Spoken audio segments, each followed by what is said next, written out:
بسم اللہ الرحمن الرحیم۔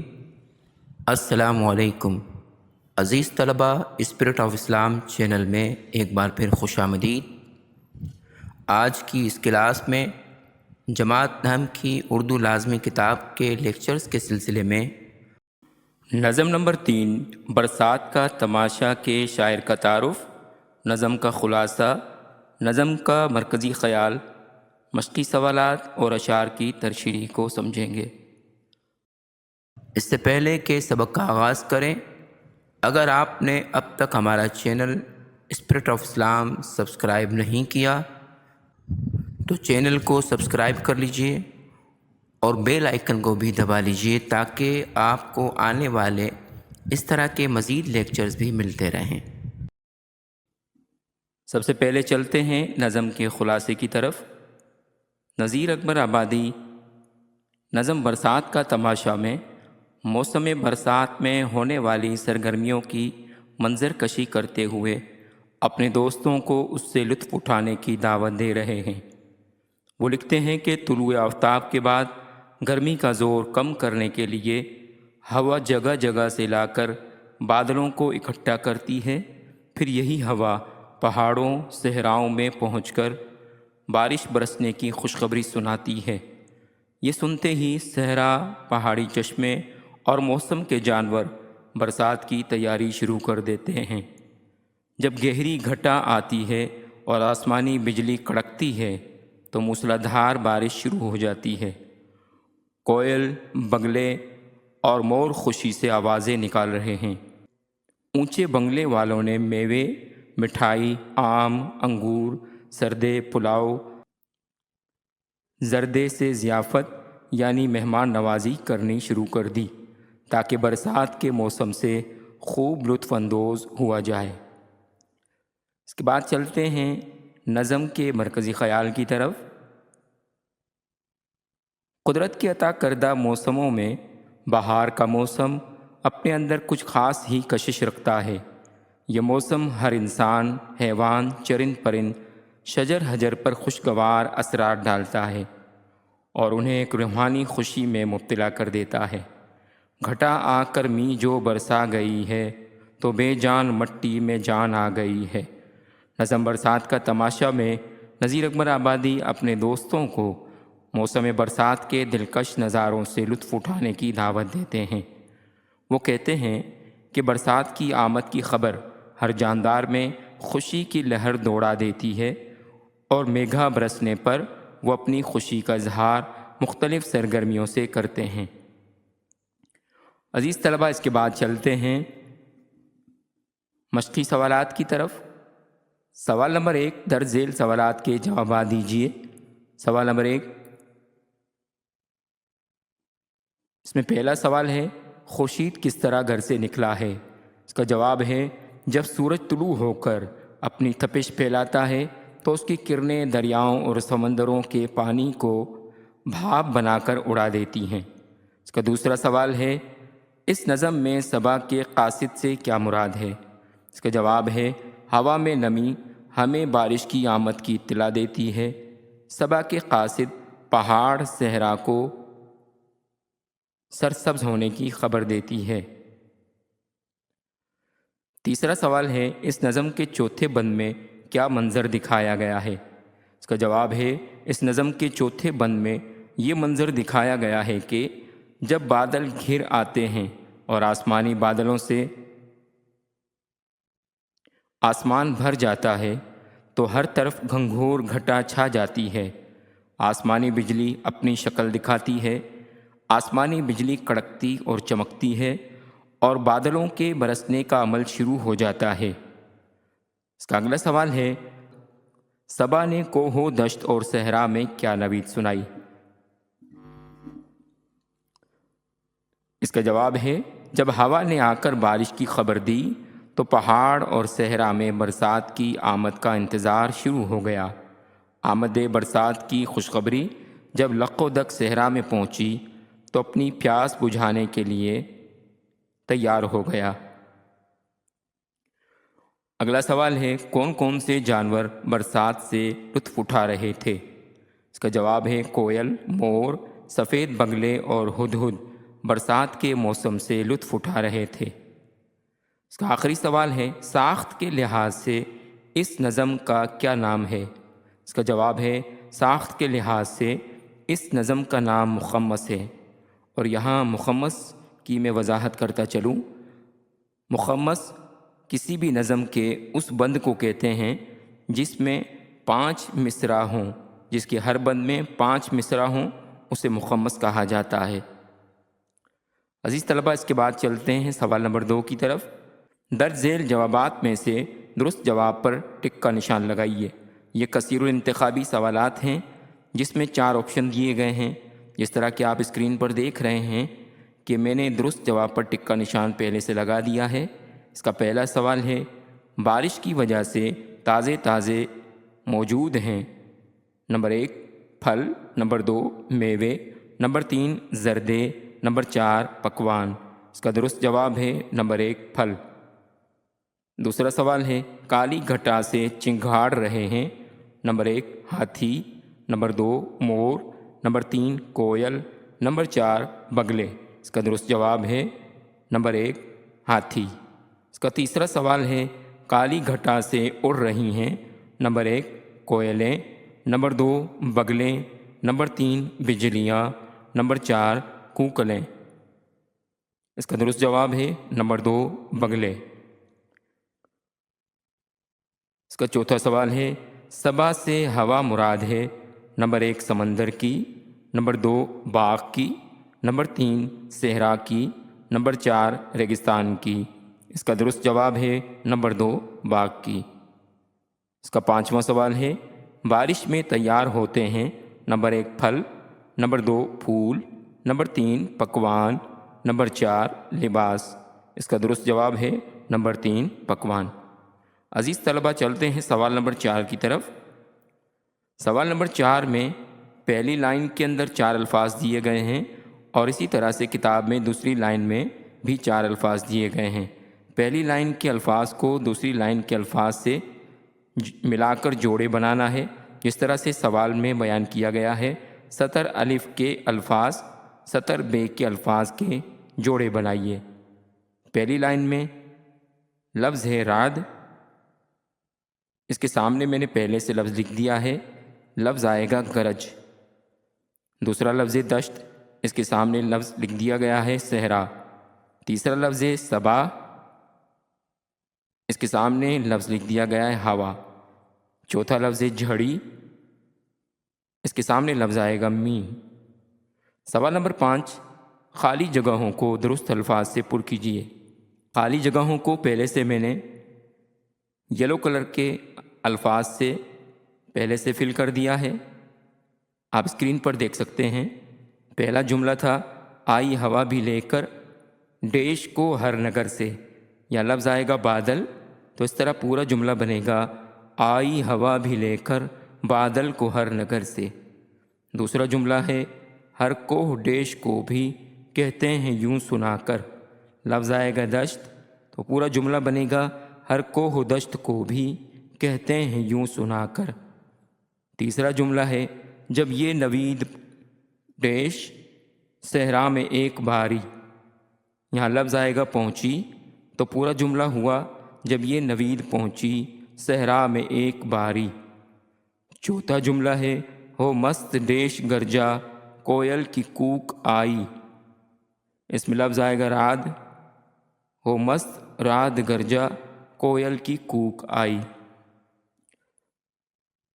عزیز طلبہ، اس کے بعد چلتے ہیں نظم کے اشعار کی طرف۔ نظم کے اشعار کی تشریح میں نظم کا پہلا بند ہے، خورشید گرم ہو کر نکلا ہے اپنے گھر سے، لیتا ہے مول بادل کر کر تلاش زر سے، آئی ہوا بھی لے کر بادل کو ہر نگر سے، آدھے اساڑ تو اب دشمن کے گھر سے برسے، آیار چل کے دیکھیں برسات کا تماشا۔ اس کے بعد نظم کے مشکل الفاظ کے معانی کی طرف چلتے ہیں۔ پہلا لفظ خورشید، جس کے معنی ہے سورج۔ دوسرا لفظ زر، جس کے معنی ہے دولت۔ تیسرا لفظ مول، جس کے معنی ہے خریدنا۔ چوتھا لفظ نگر جس کے معنی ہے شہر یا جگہ۔ پانچواں لفظ اساڑھ جس کے معنی ہے ہندی کیلنڈر کا تیسرا مہینہ۔ عزیز طلبہ، بند کے شعر کی تشریح امتحانات میں کسی بھی شعر کی تشریح اس طرح لکھی جاتی ہے کہ سب سے پہلے نظم کا حوالہ، اس کے بعد شاعر کا حوالہ، اس کے بعد شاعر کا مختصر تعارف بیان کیا جاتا ہے، پھر اس کے بعد جا کر کسی بھی بند یا شعر کی تشریح لکھی جاتی ہے۔ تو نظم کے حوالے میں کچھ اس طرح سے لکھیں گے: مندرجہ بالا شعر ہماری درسی کتاب کی ایک شاہکار نظم برسات کا تماشا سے لیا گیا ہے، جو کلیات نذیر اکبر آبادی سے ماخوذ ہے۔ شاعر کے حوالے میں اس نظم برسات کا تماشا کے شاعر نذیر اکبر آبادی ہیں۔ شاعر کا تعارف کچھ اس طرح سے بیان کیا جائے گا، کچھ اس طرح سے لکھا جائے گا: نذیر اکبر آبادی 1735 عیسوی کو دہلی میں پیدا ہوئے اور 1830 عیسوی کو وفات پائی۔ بعد میں اکبر آباد چلے آئے اور اسی نسبت سے اکبر آبادی کہلائے۔ وہ ایک خالص عوامی شاعر تھے۔ انہوں نے اپنی شاعری میں تیوہار، فطرت سماج اور معاش کے مختلف پہلوؤں کو مؤثر انداز میں بیان کیا ہے۔ وسیع ذخیرہ الفاظ، محاورات و تشبیہات کا جا بجا استعمال، حقیقت نگاری، شگفتگی اور دنیا کی بے ثباتی کا ذکر ان کے کلام کی نمایاں خصوصیات ہیں۔ ان کی معروف نظمیں آدمی نامہ، ہنس نامہ، بنجارہ نامہ، برسات کی بہاریں، فنا و بقا اور اسرار قدرت ہیں۔ چلتے ہیں اس بند کی تشریح کی طرف۔ زیر نظر بند میں شاعر آمد برسات سے قبل کا ماحول بیان کرتے ہوئے کہتے ہیں کہ جب سورج طلوع ہو کر اپنی تپش پھیلاتا ہے تو اس کی کرنیں دریاؤں اور سمندروں کے پانی کو بھاپ بنا کر اڑا دیتی ہیں، جو اوپر جا کر بادلوں کی شکل اختیار کر لیتا ہے۔ پانی کا یہ چکر گراں قدر نعمت ہے جو رب کریم نے ہمیں عطا کی ہے۔ شاعر کہتا ہے کہ پھر ہوائیں ان بادلوں کو شہر شہر سے گھیر کر لاتی ہیں اور موسم برسات شروع ہو جاتا ہے۔ نذیر اکبر آبادی اپنے دوستوں کو موسم برسات کے جلووں سے لطف اندوز ہونے کی دعوت دیتے ہیں اور کہتے ہیں کہ آدھا مہینہ بارش کا رخ کسی اور ہی طرف تھا، لیکن یہ موسم اب ہماری نگری میں آیا ہے تو ہمیں اس کا مزہ لینا چاہیے۔ چلتے ہیں نظم کے دوسرے بند کی طرف۔ نظم کا دوسرا بند پڑھ لیتے ہیں: قاصد صبا کے دوڑے ہر طرف منہ اٹھا کر، ہر کوہ دشت کو بھی کہتے ہیں یوں سنا کر۔ ہاں سبز جوڑے پہنو ہر دم نہا نہا کر، کوئی دم کو میگھ راجا دیکھے گا سب کو آ کر، آ یار چل کے دیکھیں برسات کا تماشا۔ اس بند کے مشکل الفاظ کے معانی کو دیکھتے ہیں۔ پہلا لفظ قاصد جس کے معنی ہے پیغامبر، دوسرا لفظ پہاڑ، دوسرا لفظ کوہ جس کے معنی ہے پہاڑ، تیسرا لفظ دم جس کے معنی ہے لمحہ یا پل، چوتھا لفظ صبا جس کے معنی ہے ہوا، پانچواں لفظ دشت جس کے معنی ہے صحرا، چھٹا لفظ میگھ جس کے معنی ہے گھٹا یا بادل۔ اس نظم کی تشریح کچھ اس طرح سے لکھی جائے گی: زیر نظر تشریح بند میں شاعر اپنے ساتھیوں کو موسم بہار سے لطف اندوز ہونے کی دعوت دیتے ہوئے فرماتے ہیں کہ جب ہوائیں بادل اڑا لائیں تو مشرق کی جانب سے چلنے والی ہوا ہر طرف اپنی ہواؤں کے ذریعے اطلاع بھیج دی، تو مشرق کی جانب سے چلنے والی ہوا نے ہر طرف اپنی ہواؤں کے ذریعے اطلاع بھیج دی کہ بارش آنے کو ہے۔ شاعر کی مراد یہ ہے کہ ہوا میں موجود نمی ہمیں بارش کی آمد کی پیشگی اطلاع دے دیتی ہے۔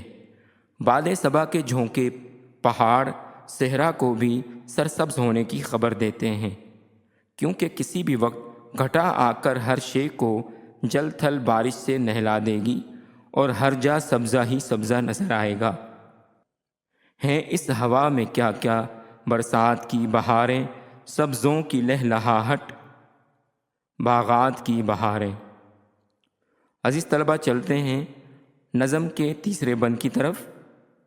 تیسرا بند کچھ اس طرح سے ہے: جب یہ نوید پہنچی صحرا میں ایک باری، ہونے لگی وہاں پھر برسات کی تیاری، چشموں میں کوہ کے بھی ہوئی سب کی انتظاری، موسم کے جانور بھی آتے ہیں باری باری، آ یار چل کے دیکھیں برسات کا تماشا۔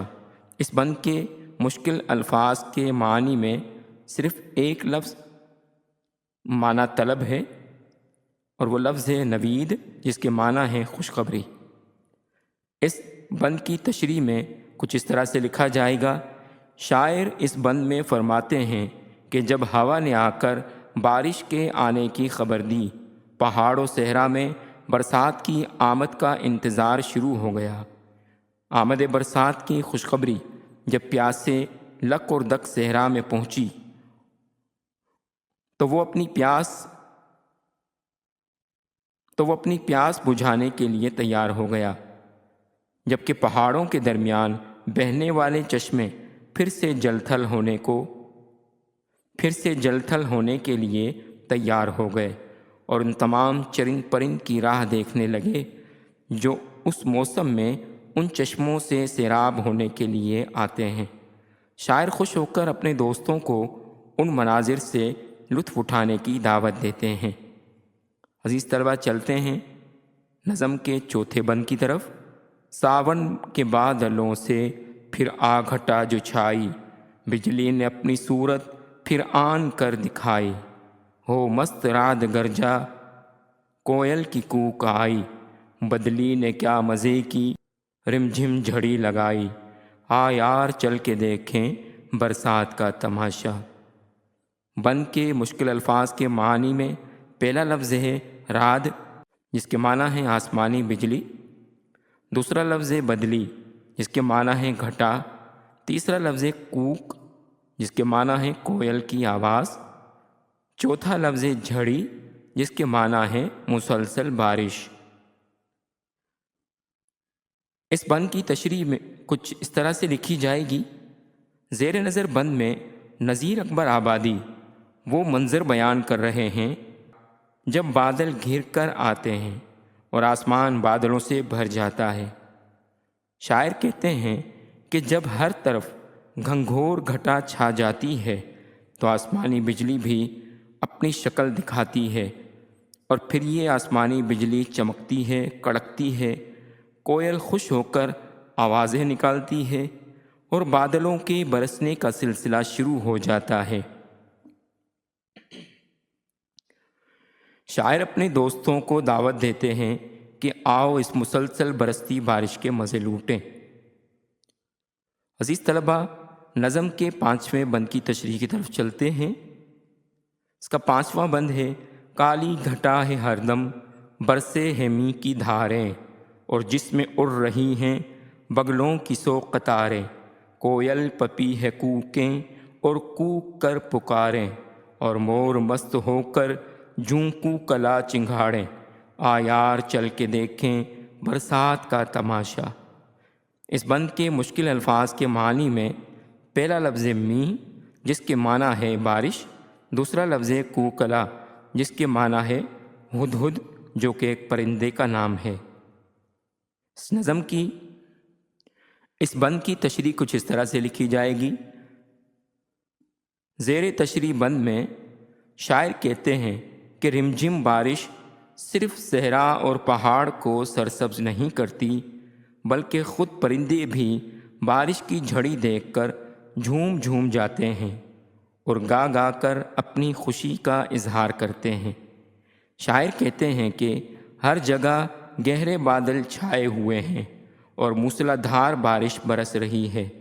ایسے میں سینکڑوں خوبصورت سفید بگلے خوشی خوشی پرواز باندھے ہوئے ہیں۔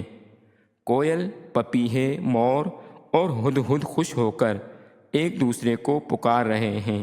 تو چلو دوستوں، ہم بھی چل کر ان خوبصورت نظاروں کا لطف اٹھاتے ہیں۔ عزیز طلبہ، اس نظم کے آخری بند کی تشریح کی طرف چلتے ہیں۔ نظم کا آخری بند ہے: بنگلے سبھوں نے ہر جا اونچے چھوائے زردے، میوے مٹھائی انبا انگور اور سردے، پکوان تازے تازے خاصے پلاؤ زردے، برسے ہے ابر باراں کھلوا دیے ہیں پردے، آیار چل کے دیکھیں برسات کا تماشا۔ عزیز طلبہ، اس بند کے مشکل الفاظ کے معنی میں پہلا لفظ ہے چھوائے، جس کے معنی ہے چھپر ڈلوانا۔ دوسرا لفظ ہے انبا، جس کے معنی ہے آم۔ تیسرا لفظ ہے خاصے، جس کے معنی ہے امیروں کا مخصوص کھانا۔ چوتھا لفظ ہے ابر باراں، جس کے معنی ہے بادل برسنا۔ اس بند کی تشریح کچھ اس طرح سے لکھی جائے گی: نذیر اکبر آبادی اس بند میں اپنے ہم نواؤں یعنی اپنے ساتھیوں کو موسم برسات کا مزہ اٹھانے کی دعوت دیتے ہوئے آگاہ کرتے ہیں کہ بارش کے برستے ہی امراء یعنی امیر لوگ امراء نے بھی قیام و طعام کا بندوبست کروا دیا ہے اور اپنے دسترخواں کو وسیع کر دیا ہے یعنی پھیلا دیا ہے۔ طرح طرح کے میوے، مٹھائی، آم، انگور اور سردے خریدے گئے ہیں، گھروں کے ساتھ اونچے چھپر ڈال دیے گئے ہیں اور خاصے زردے پلاؤ اور طرح طرح کے پکوان تیار کر لیے ہیں تاکہ موسم برسات کا بھرپور مزہ لے سکیں۔ عزیز طلبہ، امید ہے کہ آپ کو آج کا لیکچر پسند آیا ہوگا۔ اگر آپ کو لیکچر پسند آیا ہے تو چینل کو سبسکرائب کر لیجئے اور ساتھ میں لگے بیل آئیکن کو بھی دبا لیجئے تاکہ آپ کو آئندہ بھی اسی طرح کے مزید لیکچرز ملتے رہیں۔ اس کے ساتھ ہی اجازت چاہتے ہیں۔ والسلام علیکم ورحمۃ اللہ۔